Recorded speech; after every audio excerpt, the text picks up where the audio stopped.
Good morning to all of you बच्चों।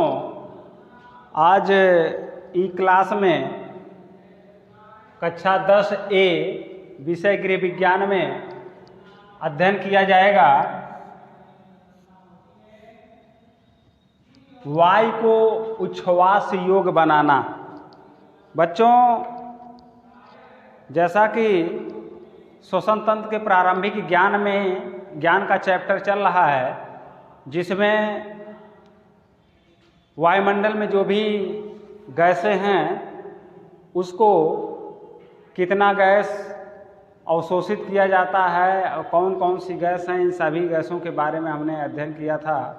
कल जीवित रहने के लिए कौन कौन सी गैस को उपयोग करना चाहिए, किस किस गैस को कितनी मात्रा में उपयोग होता है, ये सारी जानकारियाँ प्राप्त हुई। बच्चों, आज वायु को उच्छ्वास योग्य बनाना, जैसा कि हम कल ही चर्चा किए थे, उच्छ्वास व प्रश्वास। उच्छ्वास का मतलब होता है जो अंदर ली जाती है गैस, जो अंदर अवशोषित की जाती है गैस, और प्रश्वास का मतलब जो अंदर से बाहर निकाली जाती है गैस, उसको प्रश्वास कहते हैं, इसको उच्छ्वास कहते हैं। तो आज अध्ययन किया जाएगा वायु को उच्छ्वास योग्य बनाना, यानी अशुद्ध वायु को शुद्ध कैसे तैयार किया जाता है, कैसे बनाया जा सकता है, इसके बारे में थोड़ा सा चर्चा करेंगे। उसके बाद अगली टॉपिक बताएंगे। बच्चों, जो वायु श्वास द्वारा हमारे शरीर में प्रविष्ट करती है उसमें तमाम तरह के धूल, मिट्टी, धुआं आदि के कण जो है मिले होते हैं। वायुमंडल में तमाम तरह के कण मिले होते हैं। चूँकि व्यक्ति को जीवित रहने के लिए ऑक्सीजन की हमेशा आवश्यकता पड़ती है, उसको कहीं न कहीं किसी न किसी रूप में व्यक्ति अवशोषित करता रहता है। वह यह नहीं देखता, चूँकि जीने के लिए ऑक्सीजन की ज़रूरत है, वह बहुत करेगा। सांस रोकने की क्षमता है तो 10-20 सेकंड, 1 मिनट, 1.5 मिनट, 2 मिनट तक सांसों को रोक सकता है, इससे अधिक नहीं। इससे के बाद उसको ऑक्सीजन की आवश्यकता पड़नी ही पड़नी है, क्योंकि जो भी खाद्य पदार्थ लेता है व्यक्ति, उसको पचाने के लिए ऑक्सीजन की ही ज़रूरत है। उसके द्वारा अवशोषित जो भी पोषक तत्व समाहित में समाहित हैं, उसको ऑक्सीजन के माध्यम से हीमोग्लोबिन तैयार करता है, जिससे खून का रक्त जो है लाल होता है हीमोग्लोबिन के कारण ही। तो बच्चों, इसके लिए व्यक्ति कहीं ना कहीं ऑक्सीजन की आवश्यकता उसको बराबर है, चाहे वो बाहर हो, भीतर हो, अंदर हो, कहीं हो, उससे नहीं मतलब है। लेकिन ऑक्सीजन उसको जीना है तो ऑक्सीजन की ज़रूरत है। तो कहावत भी है कि सजीव वस्तुएं वे वस्तुएं होती हैं जो खाती पीती और मर जाती हैं, और उसी तरह से निर्जीव वस्तुएं हैं जो खाती पीती है और मरती नहीं है, वह निर्जीव वस्तुएं कहलाती हैं। उस तरह से बच्चों, व्यक्ति को सांस लेने की हमेशा, यदि जीवित है तो उसको सांस की आवश्यकता है, श्वसन क्रिया की आवश्यकता है। सांस लेना जरूरी है, बगैर श्वसन क्रिया के वह जीवित नहीं रह सकता है। उसके लिए वायुमंडल में तमाम तरह के धूल, धुआं, मिट्टी के कण मिले हुए हैं, जो जिसको व्यक्ति माने अपनी आवश्यकताओं को पूरा करने के लिए श्वसन क्रिया अपना करता रहता है, ऑक्सीजन ग्रहण करता रहता है, जिसमें धूल, धुआं, मिट्टी के कण मिले होते हैं। जो बच्चों अवशोषित जब करता है तो या तो नाक के माध्यम से करता है या तो मुंह के माध्यम से। तो हमेशा मुंह खोल के व्यक्ति सांस नहीं लेता है। हमेशा जो है, यदि सांस श्वसन क्रिया होती है तो वह नाक के माध्यम से ही होती है। जैसा कि हमने पहले ही बता दिया है कि श्वसन क्रिया के 4-5 अंग हैं, जिसके माध्यम से व्यक्ति श्वसन क्रिया करता रहता है। तो जो वायुमंडल में शुद्ध वायु का ग्रहण करता है, वायु जो है ग्रहण करता है, तो उसमें धूल, धुआं, मिट्टी के कण जो नाक में आते हैं, तो नाक में बच्चों उसको शुद्ध रखने के लिए छोटे छोटे बाल उगे होते हैं नाक में। वह जो है धूल, धुआं के कणों को आने से रोकते हैं, रक्षा करते हैं।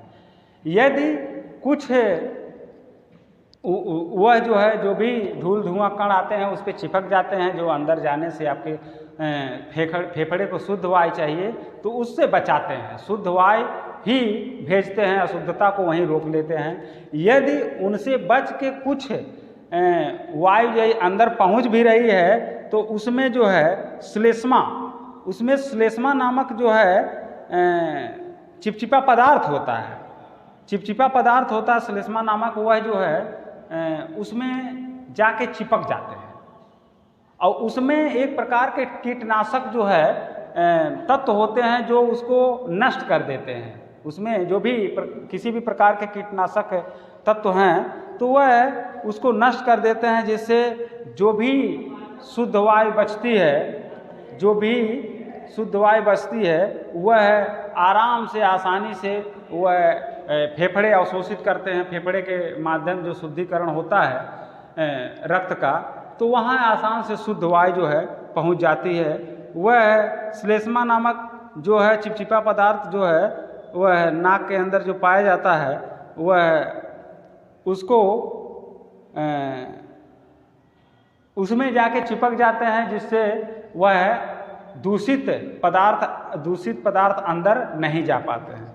बच्चों, इस तरह से वायु को श्वास के उपयुक्त बनाने के लिए निम्नलिखित क्रियाएं स्वतः होती रहती हैं। जैसे नासिका के प्रवेश द्वार के समीप जो अंदर की ओर बाल होते हैं वे समस्त प्रकार के धूल कणों तथा अन्य दूषित कणों को अंदर जाने से रोक देते हैं, ये हमने बताया। उसके बाद जो है नासिका में होने वाला स्राव कीटाणुनाशक होता है।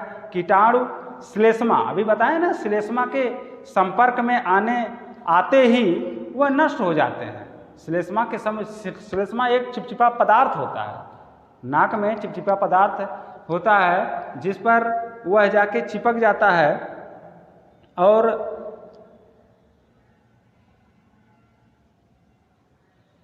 और वह स्वतः ही बच्चों नष्ट हो जाता है। चिपकते ही वह धीरे धीरे नष्ट हो जाता है, अंदर जाने से वो उसको बचा लेता है।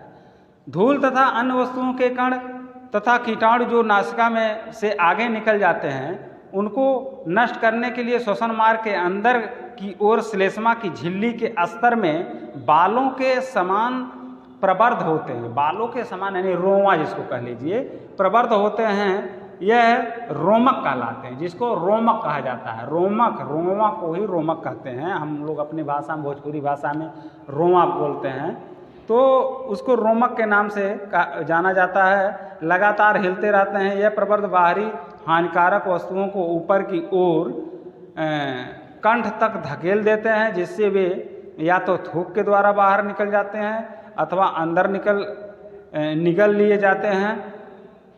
यह कीटाणु आमाशय में पहुंचने पर हाइड्रोक्लोरिक एसिड के संपर्क में आते ही नष्ट हो जाते हैं। यह कीटाणु जो है अंदर जाते ही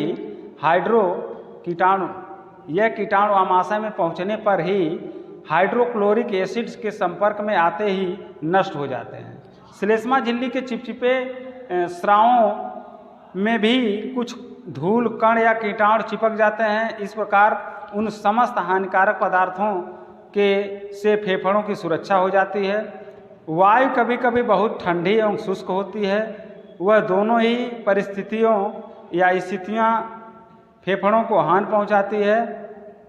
मोटी मोटी स्पंजी श्लेष्मा की झिल्ली में जो रक्त कोशिकाएं होती हैं वे वायु को गर्म प्रदान करके शरीर के साथ उसका तापमान भी सामान्य बना देती हैं। इसके साथ ही श्लेष्मा की तरलता उसको नम भी बना देती है। इस तरह से बच्चों ये तरह तरह की प्रक्रियाएं जो है होती रहती हैं, जिससे जो भी हम हवा अवशोषित करते हैं, वायु अवशोषित करते हैं, वह जो है शुद्ध रूप में अंदर पहुंचाने का कार्य करती है। बच्चों, उसके बाद है श्वासोच्छ्वास की प्रक्रिया।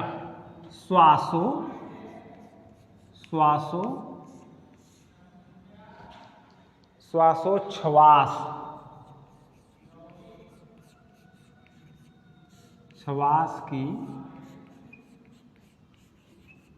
प्रक्रिया मैंने सांस को अंदर लेने की क्या प्रक्रिया होती है, इसके बारे में थोड़ा सा चर्चा हम करेंगे। श्वास को अंदर लेने की प्रक्रिया यह होती है बच्चों की श्वसन क्रिया में महाप्राचीरा का एक विशिष्ट योगदान होता है। यह गुंबद तथा तंबू के समान मध्य केंद्र में कुछ ऊंचा होता है। इसकी पेशियां जब संकुचन करती हैं तो महाचीरा की लंबाई कम हो जाती है। और इसकी गुंबद के आकार की छत ऊपर से चपटी हो जाती है, परंतु विमोचन से महाचीरा पहले के समान तंबू की आकृति धारण कर लेती है। इस प्रकार वक्षस्थल में संकुचन से ऊपर के नीचे की ओर रिक्त स्थान की वृद्धि हो जाती है, जो विमोचन से पूर्ववत हो जाता है। जिस समय महाचीरा बच्चों एक तरह से विशिष्ट यह श्वसन क्रिया में विशिष्ट योगदान देता है।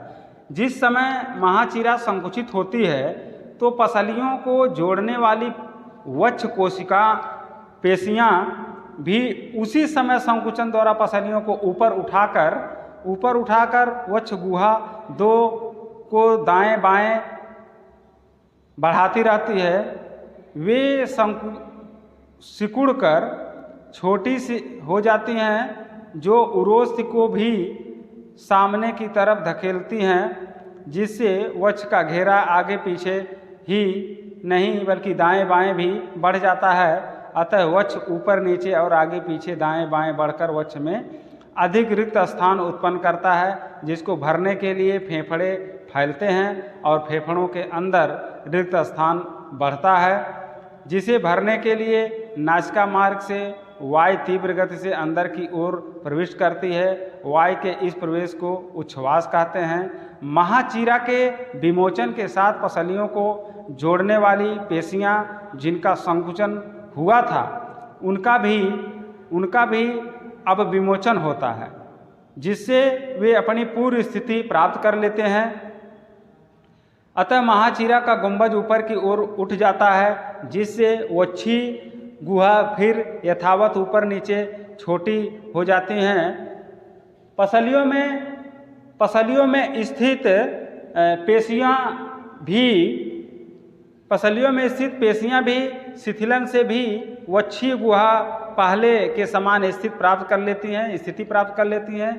इस फेफड़े से इस प्रकार वक्ष के अंदर कम स्थान होने के कारण फेफड़ों को सिकुड़न होता है। इसके फलस्वरूप वायु फेफड़ों से बाहर आकर नासिका द्वारा बाहर निकल जाती है। इस प्रक्रिया को प्रच्छ्वास कहते हैं बच्चों, अंग्रेजी में एक्सपिरेशन कहा जाता है।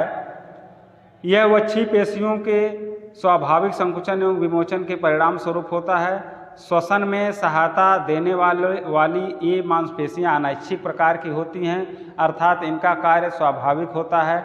यह सामान्य तौर पर स्वतंत्र रूप से कार्य करती हैं, परंतु इनकी एक विशेषता यह भी होती है कि यदि हम चाहें तो प्रयास करके कुछ हद तक श्वास की क्रिया को तीव्र या मंद बना सकते हैं, अर्थात उसकी गति में परिवर्तन उत्पन्न कर सकते हैं बच्चों। इस तरह से आज एक क्लास में कक्षा 10A में इतना ही। अगली चीज़ें अगले दिन बताई जाएगी। धन्यवाद बच्चों, थैंक यू।